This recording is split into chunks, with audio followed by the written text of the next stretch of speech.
Estamos de volta com o Band Entrevista, hoje falando sobre o autismo. A nossa entrevistada é a psicóloga e mestre em Ciências do Comportamento, Fabiana Andrade. Fabiana, quais são, portanto, as características, né? Falando no sentido da criança, como que os pais podem identificar ou achar que alguma coisa ali pode estar diferente? O autismo, ele gira em torno de alguns pilares, né? Que é a comunicação social e não necessariamente a fala. A fala é comum e é uma coisa evidente para os pais observarem, mas tem crianças que não falam por outros motivos e não são autistas, e tem outras que falam e são. Né? Então, não é ausência de fala. Claro. Então, alguns autistas, eles não falam? Sim. Não falam? Não falam. Não falam. Embora não tenham nenhum problema na fala. Exatamente. Então, assim, a gente precisa observar a comunicação, né? Então, bebezinho você vê isso. Às vezes as crianças com meses não falam ainda, mas apontam para o brinquedo, olha para o brinquedo, olha para a mãe, para o pai, como quem diz assim, eu quero, me dá, olha o que eu estou fazendo. Verbal, né? Exatamente. Então, a comunicação precisa acontecer de alguma forma. Né? Movimentos ou interesses restritos e repetitivos. Então, às vezes, a gente tem meninos que têm interesse muito por um determinado assunto e, geralmente, são assuntos incomuns ou no tipo do assunto ou na intensidade. Né? Então, a gente já viu menino que tinha interesse por dinossauro. Tudo bem, é legal, criança gosta de dinossauro, mas só falava vidrado, de dinossauro. Exatamente. Meninos que tinham interesse por orelhão. Eu falei, gente, mas onde que tem orelhão? Ele achou. Isso nem existe mais, nem na sua época. Então, né, coisas assim, monumentos. Então, assim, são interesses incomuns. As crianças tendem. As características autísticas, é legal que a gente observa, se você pegar uma criança qualquer, de 0 a 4 anos, você vai encontrar todas essas características espalhadinhas no decorrer da vida, mas elas passam, né? O que acontece é que no autismo não passa ou fica muito intenso. Né? Então, a gente tem padrões restritos ou repetitivos de comportamento ou de interesse. A gente tem crianças, às vezes, que só comem se for de uma determinada forma, ou se só a mãe der, ou se só for na cadeira X da mesa, com prato tal e com a comida disposta de tal forma. Às vezes você muda o formato do legume que você cozinhou, ele já não aceita. Né? Alterações sensoriais são muito comuns, pode ser com barulho. Né? Às vezes a criança fica incomodada. Muito. Exatamente. Alguma coisa tátil, tipo de tecido, ou às vezes a criança gosta, de repente, muito de se sentir mais contraída, sabe? Gosta muito de abraço, mas além da questão do afeto, dessa estimulação, sabe? Do toque mesmo. Ou gosta muito ou não gosta de jeito nenhum, né? Barulho. O barulho acho que é o mais comum e o mais evidente, porque a gente vê as crianças fazendo assim porque é muito insuportável. Né?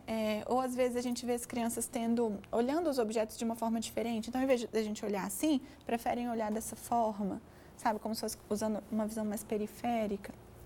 Então, giram mais ou menos em torno disso, da comunicação, né? De questões sensoriais e padrões restritos ou repetitivos de comportamento ou interesse. Tem também os movimentos repetitivos, pode ser assim, assim, assim, assim, qualquer um desses. Né? Então, isso acontecer de vez em quando, tudo bem, mas isso ser recorrente já é uma questão que deve chamar a atenção dos pais. E você estava dizendo, a gente falou aqui que geralmente é identificado entre 1 ano e meio e 3 anos de idade, né? Mas com meses, você estava citando exatamente o exemplo daquele momento ali da amamentação, né? Que são crianças que têm dificuldade e aí passam o resto da vida com essa dificuldade de olhar no olho mesmo? É possível. Em geral, assim? Sim, ou então é possível. Né? E às vezes a gente vê crianças e é muito mais difícil você diagnosticar uma criança com autismo muito leve do que uma criança com autismo mais severo. Imagina. Porque tem um monte de características. O autismo mais leve, existem características geralmente muito específicas, mas elas são um pouco mais sutis. Só que no decorrer da vida, isso pode ficar muito incômodo. E aí, o que a gente poderia citar de exemplo? Por exemplo, às vezes a criança prefere brincar sozinha. Ela brinca de todos os brinquedos, né? Fica super bem em casa, brinca com qualquer brinquedo, mas é muito difícil interagir com outra criança. Entendeu? Ela prefere ficar com o brinquedo, ela não consegue, de repente, convidar o colega. Às vezes ela até gostaria, mas ela não consegue convidar o colega para brincar, ela não consegue dividir um brinquedo, compartilhar. Né? Às vezes a interação está sempre mediada por um objeto. O que isso significa? Né? Quando a gente está mexendo em alguma coisa, a gente fala e a gente gesticula. E às vezes para autistas adultos isso é difícil, porque é difícil articular tudo isso, sabe? Normalmente vai ser uma coisa parecendo um pouco mais séria, mas é porque às vezes uma coisa não está funcionando junto com a outra, né? Porque tem uma questão simbólica envolvida aí. Então, assim, a gente vê às vezes crianças que brincam super bem e aí às vezes os pais falam, mas ele está brincando com um colega. Mas é assim, tem um brinquedo aqui, né? A criança está aqui brincando e a outra criança está aqui.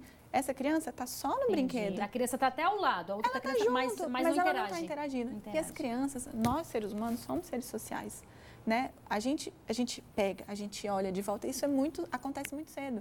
Na hora da mamada, na hora que passeia no carro, de olhar uma coisa, olha para o pai, para a mãe. O olhar é uma coisa que desenvolve muito cedo. Então, é uma coisa que a gente precisa perceber, né? A criança que não olha, né, ou não atende quando é chamado, isso é muito comum também. Fulano. E não tem problema nenhum de audição. Nenhum. Né? A gente já viu, e os pais percebem que ele não é surdo, né? Falam assim, mas ele responde, mas é assim, sei lá, João, não olha. João, olha a comida. Ele quer a comida. Então, ele está atento. Entendi. Entendeu? A questão é social que interessante. mesmo. Ô, Fabiana, você me falando aí essas características, eu fico imaginando que essa criança precisa de muito amor, de muito afeto, de muita compreensão. Porque muitas vezes, por exemplo, você citou a questão da comida, não é uma birra dela. Não é. Né? É realmente difícil. É difícil você... E até para quem está ao lado, é difícil poder entender isso. Porque às vezes você pode imaginar que seja uma criança birrenta, que seja uma criança mal educada, mas não, né? Porque o pai e a mãe não fizeram direito. Sim, tem esse julgamento. Exatamente. Também, né? Então, assim, às vezes a gente vê crianças que têm seletividade alimentar, e é uma coisa muito comum, e aí não comem só os mesmos alimentos. Né? Ou não come alimento molhado, ou não come pastoso, ou não come seco, ou não come com garfo, só come com a mão. A gente vê crianças que às vezes come grão em grão de arroz, só coisa bem seca. Né? A gente vê outras que não querem mais comer. E aí a mãe tem que dar mamadeira. Né? Crianças grandes, de 3 anos, né? Que já comem, deveriam comer pelo menos. Então, assim, e aí tem uma questão nutricional importante, né? E aí não é uma questão do pai e a mãe não oferecerem nada, é uma questão tanto sensorial quanto de seguir uma determinada rotina alimentar também, né? Então, assim, é preciso de intervenção nesse momento. E isso pode ser mudado? Pode sim. Se for uma questão sensorial, o melhor profissional que vai trabalhar com isso é o terapeuta ocupacional, porque é ele quem trabalha, né, questões sensoriais, motoras, essa questão de como se fosse uma reabilitação, né? Então, a gente é totalmente sensorial e quando a gente é criança, isso está se desenvolvendo. A gente vê crianças pequenininhas sem nenhum diagnóstico de nada, né? Que vão andando na grama e levantam o pezinho, pegam numa coisa melequenta, acham ruim. Isso é comum da infância, né? Isso só não pode se manter. Não pode se estender para a alimentação, né? Não pode se estender para o brinquedo. Pegou numa coisa diferente, estranhou? Tudo bem, mas isso precisa, né? Tem que ficar habitual, né? Depois pegou a massinha um dia, achou estranho. Depois pegou, não, já acostumou. Às vezes, nas crianças autistas, esse tipo de incômodo sensorial pode durar mais tempo. E aí é o TO, que a gente chama, né? Que melhor pode auxiliar nisso, né? Nessa parte sensorial, de ensinar o corpo a responder de forma sensorial a isso. Interessante. E a gente lembra que você também pode participar do nosso programa pelo telefone 999769204. E agora a gente faz mais um breve intervalo. É bem rápido, eu espero você.